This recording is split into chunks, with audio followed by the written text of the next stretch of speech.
ആകാശവാണി. നമസ്കാരം. പ്രാദേശിക വാർത്തകൾ വായിക്കുന്നത് സുധിൻ സൈനുദ്ദീൻ.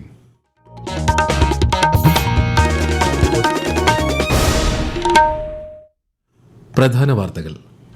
റോസ്ഗാർ മേളയുടെ ഭാഗമായി പ്രധാനമന്ത്രി നരേന്ദ്രമോദി നാളെ 51,000-ലധികം നിയമന ഉത്തരവ് വിതരണം ചെയ്യും.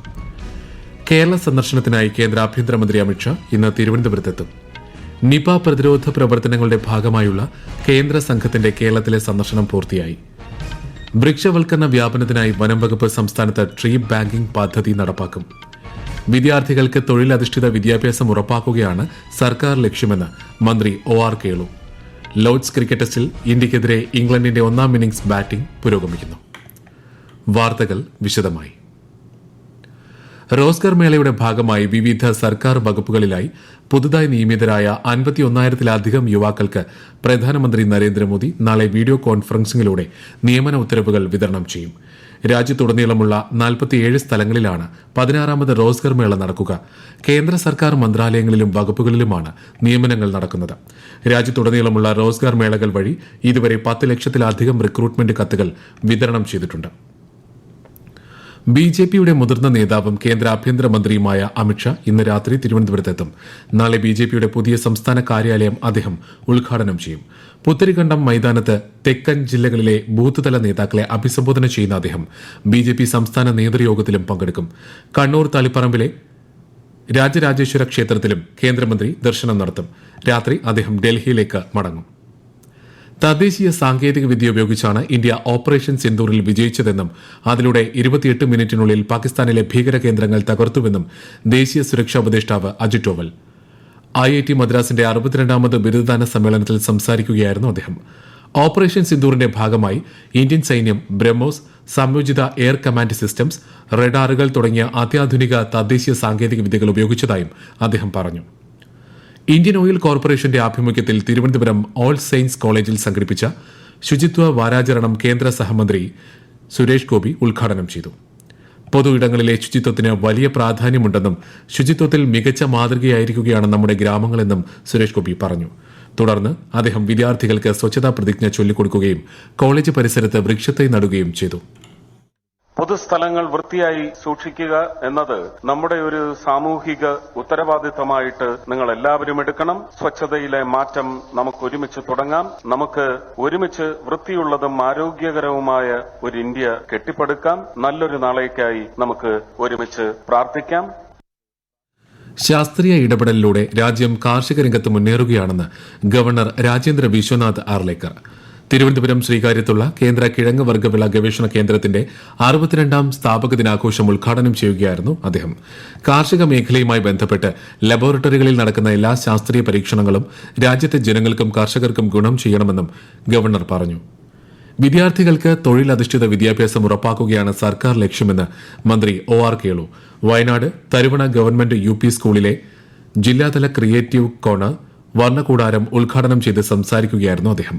പാഠ്യവിഷയങ്ങൾക്കൊപ്പം കൃഷി, വയറിംഗ്, ഫാഷൻ ടെക്നോളജി, പാചകം, മരപ്പണി, ഇലക്ട്രോണിക്സ്, പ്ലംബിംഗ് തുടങ്ങിയ മേഖലകൾ വിദ്യാർത്ഥികളെ പരിചയപ്പെടുത്തി പരിശീലിപ്പിക്കുന്ന നൂതന സംവിധാനമാണ് ഈ പദ്ധതിയിൽ ഉള്ളത്. പരമ്പരാഗത വനമേഖലയ്ക്ക് പുറമെ വൃക്ഷവൽക്കരണ വ്യാപനത്തിന് വനം വകുപ്പ് ട്രീ ബാങ്കിംഗ് പദ്ധതി നടപ്പാക്കുന്നു. സ്വകാര്യ ഭൂമിയിലെ വൃക്ഷാവരണം വർദ്ധിപ്പിച്ച് വൃക്ഷത്തൈകൾ നട്ടുവളർത്തൽ പ്രോത്സാഹിപ്പിക്കാൻ കർഷകർക്ക് സാമ്പത്തിക പ്രോത്സാഹനം, വാർഷിക ധനസഹായം, കാർബൺ ക്രെഡിറ്റ് വരുമാനം തുടങ്ങിയ ആനുകൂല്യങ്ങൾ പദ്ധതിയിലൂടെ ഉറപ്പാക്കും. സ്വന്തമായി ഭൂമിയുള്ളവർക്കും കുറഞ്ഞത് 15 വർഷത്തെ ലീസിന് ഭൂമി കൈവശമുള്ളവർക്കും പദ്ധതിയിൽ അംഗങ്ങളാകാം. സംസ്ഥാനത്തെ കാർബൺ ന്യൂട്രലാക്കുകയാണ് പദ്ധതിയുടെ ലക്ഷ്യം. എല്ലാ ജനവിഭാഗങ്ങൾക്കും തുല്യ പരിരക്ഷ ഉറപ്പാക്കുകയാണ് സർക്കാരിന്റെ ലക്ഷ്യമെന്ന് മന്ത്രി റോഷി അഗസ്റ്റിൻ. അതിദരിദ്ര കുടുംബങ്ങൾക്ക് ഇടുക്കിയിൽ വിവിധ പദ്ധതികളുടെ ഉദ്ഘാടനം നിർവഹിക്കുകയായിരുന്നു അദ്ദേഹം. പാർശ്വവൽക്കരിക്കപ്പെട്ടവർ, രോഗികൾ തുടങ്ങി എല്ലാവർക്കും തുല്യ പരിരക്ഷ നൽകുന്ന സമീപനത്തിന്റെ ഭാഗമായാണ് അതിദാരിദ്ര്യ നിർമ്മാർജ്ജന പദ്ധതി നടപ്പിലാക്കുന്നതെന്നും മന്ത്രി പറഞ്ഞു. വിദ്യാർത്ഥികളുടെ നന്മയെ കരുതിയുള്ള തീരുമാനമാണ് കീം വിഷയത്തിൽ സർക്കാർ എടുത്തിട്ടുള്ളതെന്ന് മന്ത്രി R. ബിന്ദു. കോടതി വിധിയുടെ അടിസ്ഥാനത്തിൽ മുൻപ് തുടർന്നു വന്ന രീതി ഈ വർഷം തുടരേണ്ടതായി വന്നിരിക്കുകയാണ്. അടുത്ത അധ്യയന വർഷം പുതിയ ഫോർമുല നടപ്പാക്കുന്നതിനെപ്പറ്റി ആലോചിക്കും. എല്ലാ കുട്ടികൾക്കും നീതി ഉറപ്പാക്കാനാണ് ശ്രമിക്കുന്നതെന്നും മന്ത്രി വ്യക്തമാക്കി. ഈ വാർത്തകൾ ആകാശവാണിയിൽ നിന്ന്.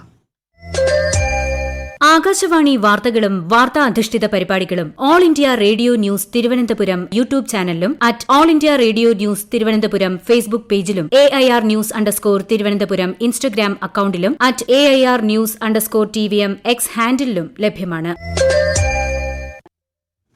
ഇന്ന് ലോക ജനസംഖ്യാ ദിനം. വർദ്ധിച്ചു വരുന്ന ജനസംഖ്യ മൂലമുണ്ടാകുന്ന വെല്ലുവിളികളിലും അവ സൃഷ്ടിക്കുന്ന അവസരങ്ങളിലും ശ്രദ്ധ കേന്ദ്രീകരിക്കുന്നതിനാണ് എല്ലാ വർഷവും ജൂലൈ 11 ജനസംഖ്യാ ദിനം ആചരിക്കുന്നത്. അമ്മയുടെയും കുഞ്ഞിന്റെയും ആരോഗ്യത്തിനും ക്ഷേമത്തിനും ഗർഭകാലത്തിന്റെ ആരോഗ്യകരമായ സമയവും ഇടവേളയും എന്നതാണ് ഈ വർഷത്തെ പ്രമേയം. നിപ പ്രതിരോധ പ്രവർത്തനങ്ങളുടെ ഭാഗമായി പാലക്കാട് ജില്ലയിലെത്തിയ കേന്ദ്ര സംഘം സന്ദർശനം പൂർത്തിയാക്കിയ ശേഷം അവലോകന യോഗം ചേർന്നു.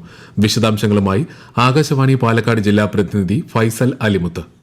കേന്ദ്ര സംഘം ഇന്ന് നിപ്പ രോഗബാധിതയുടെ റൂട്ട് മാപ്പിലുള്ള Mannarkkad nursing home, Palode medi centre എന്നിവിടങ്ങളിൽ സന്ദർശനം നടത്തി വിവരങ്ങൾ ശേഖരിച്ചു. നിലവിൽ ജില്ലയിൽ ഒരാൾ മാത്രമാണ് നിപ്പ രോഗം സ്ഥിരീകരിച്ച് ചികിത്സയിൽ ഉള്ളത്. പാലക്കാട് ഗവൺമെന്റ് മെഡിക്കൽ കോളേജിൽ ഐസൊലേഷനിൽ കഴിയുന്ന 5 പേരുടെ പുനർ സാമ്പിൾ പരിശോധനാ ഫലം നെഗറ്റീവായതായി ആരോഗ്യവകുപ്പ് അറിയിച്ചു. നിലവിൽ ജില്ലയിൽ 178 പേരാണ് സമ്പർക്ക പട്ടികയിൽ ഉൾപ്പെട്ടിട്ടുള്ളത്. നിപ്പ പ്രതിരോധ പ്രവർത്തനങ്ങളുടെ ഭാഗമായി ആരോഗ്യ പ്രവർത്തകർ 3020 വീടുകൾ സന്ദർശിച്ച് വിവരശേഖരണവും നടത്തിയിട്ടുണ്ട്. സുഗമമായ ടോൾ പിരിവ് ഉറപ്പാക്കുന്നതിന് കൃത്യമായി ഫാസ്ടാഗ് പതിപ്പിക്കാത്ത വാഹനങ്ങൾക്കെതിരെ ശക്തമായ നടപടിക്കൊരുങ്ങി ദേശീയപാത അതോറിറ്റി. ഇത്തരം വാഹനങ്ങളെ കരിമ്പട്ടികയിൽപ്പെടുത്തുന്നത് ഉൾപ്പെടെയുള്ള നടപടികൾ സ്വീകരിക്കുമെന്ന് അതോറിറ്റി അറിയിച്ചു. ഫാസ്ടാഗ് ശരിയായി പതിപ്പിക്കാതിരിക്കുന്നത് ദേശീയപാതയിലെ തിരക്കിനും ടോളിംഗ് സംവിധാനത്തിന്റെ ദുരുപയോഗത്തിനും കാരണമാകുന്നുവെന്ന വിലയിരുത്തലിനെ തുടർന്നാണ് തീരുമാനം. ഇത് സംബന്ധിച്ച് വിവരങ്ങൾ ഉടനടി അറിയിക്കാൻ ടോൾ പിരിവ് ഏജൻസികൾക്ക് അതോറിറ്റി നിർദ്ദേശം നൽകി. കേരള സർവകലാശാലയിൽ വൈസ് ചാൻസലർ രജിസ്ട്രാർ തർക്കം രൂക്ഷമായി തുടരുന്നു. രജിസ്ട്രാർ ഡോക്ടർ KS അനിൽകുമാർ അയച്ച ഫയലുകൾ VC ഒപ്പിടാതെ തിരിച്ചയച്ചു. സസ്പെൻഷനിലുള്ള ആൾ എങ്ങനെ ഫയൽ അയക്കുമെന്ന് VC ചോദിച്ചു. എന്നാൽ രജിസ്ട്രാറുടെ താൽക്കാലിക ചുമതലയുള്ള മിനി കാപ്പൻ അയച്ച 25 ഫയലുകൾ VC ഒപ്പിട്ടു. കേരളത്തിന്റെ ഉന്നത വിദ്യാഭ്യാസ മേഖലയെ ശക്തിപ്പെടുത്തുന്നതിനുള്ള നടപടികൾ സംസ്ഥാന സർക്കാർ സ്വീകരിച്ചു വരുന്നതായി CPIM സംസ്ഥാന സെക്രട്ടറി MV ഗോവിന്ദൻ. സംസ്ഥാനത്തെ ഉന്നത വിദ്യാഭ്യാസ മേഖലയിൽ വലിയ മാറ്റങ്ങളാണ് ഉണ്ടാകുന്നതെന്നും രാജ്യത്തെ മികച്ച 20 സർവകലാശാലകളിൽ 3 കേരളത്തിലാണെന്നും അദ്ദേഹം തിരുവനന്തപുരത്ത് വാർത്താ സമ്മേളനത്തിൽ പറഞ്ഞു. മതനിരപേക്ഷതയുടെ പാരമ്പര്യം ഉയർത്തിപ്പിടിച്ചാണ് കേരളത്തിലെ സർവകലാശാലകൾ മുന്നേറുന്നതെന്നും ശ്രീ MV ഗോവിന്ദൻ വ്യക്തമാക്കി. 2024-25 വർഷത്തിലെ സംസ്ഥാന കായകൽപ്പ പുരസ്കാരങ്ങൾ മന്ത്രി വീണ ജോർജ് പ്രഖ്യാപിച്ചു. സംസ്ഥാനത്തെ ജില്ലാ ജനറൽ സ്ത്രീകളുടെയും കുട്ടികളുടെയും ആശുപത്രി വിഭാഗത്തിൽ തൃശൂർ ഇരിഞ്ഞാലക്കുട ജനറൽ ആശുപത്രിയും എറണാകുളം ജനറൽ ആശുപത്രിയും 1ാം സ്ഥാനമായ 50 ലക്ഷം രൂപയുടെ പുരസ്കാരം പങ്കിട്ടു. നിലമ്പൂരിലെ ജില്ലാ ആശുപത്രിയും കോഴിക്കോട് സ്ത്രീകളുടെയും കുട്ടികളുടെയും ആശുപത്രിയുമാണ് 2ാം സ്ഥാനമായ 20 ലക്ഷം രൂപയുടെ പുരസ്കാരം പങ്കിട്ടത്. സർക്കാർ ആരോഗ്യ സ്ഥാപനങ്ങളിലെ ശുചിത്വം, മാലിന്യ പരിപാലനം, അണുബാധ നിയന്ത്രണം എന്നിവ വിലയിരുത്തി പ്രോത്സാഹിപ്പിക്കുന്നതിന് വേണ്ടിയുള്ള പുരസ്കാരമാണിത്. BJP പുതിയ സംസ്ഥാന ഭാരവാഹികളെ പ്രഖ്യാപിച്ചു. 4 ജനറൽ സെക്രട്ടറിമാരും 10 വൈസ് പ്രസിഡന്റുമാരും അടങ്ങുന്ന പട്ടികയാണ് പ്രഖ്യാപിച്ചത്. MT Ramesh, Shobha Surendran, S Suresh, Anoop Antony Joseph എന്നിവരാണ് ജനറൽ സെക്രട്ടറിമാർ. 10 സെക്രട്ടറിമാരെയും പ്രഖ്യാപിച്ചിട്ടുണ്ട്. പുതിയ നവഗ്രഹ ശ്രീകോവിൽ പ്രതിഷ്ഠയോടനുബന്ധിച്ചുള്ള പൂജകൾക്കായി ശബരിമല നട തുറന്നു. തന്ത്രി ഖണ്ഡർ രാജവരുടെ സാന്നിധ്യത്തിൽ മേൽശാന്തി അരുൺകുമാർ നമ്പൂതിരി നട തുറന്ന് ശ്രീകോവിലിൽ ദീപം തെളിയിച്ചു. നാളെ പ്രതിഷ്ഠയോടനുബന്ധിച്ചുള്ള പ്രത്യേക പൂജകൾ നടക്കും. ജൂലൈ 13 പ്രതിഷ്ഠ നടക്കുക. മാളികപ്പുറത്തിന് സമീപമാണ് പുതിയ നവഗ്രഹ ശ്രീകോവിൽ നിർമ്മിക്കുന്നത്.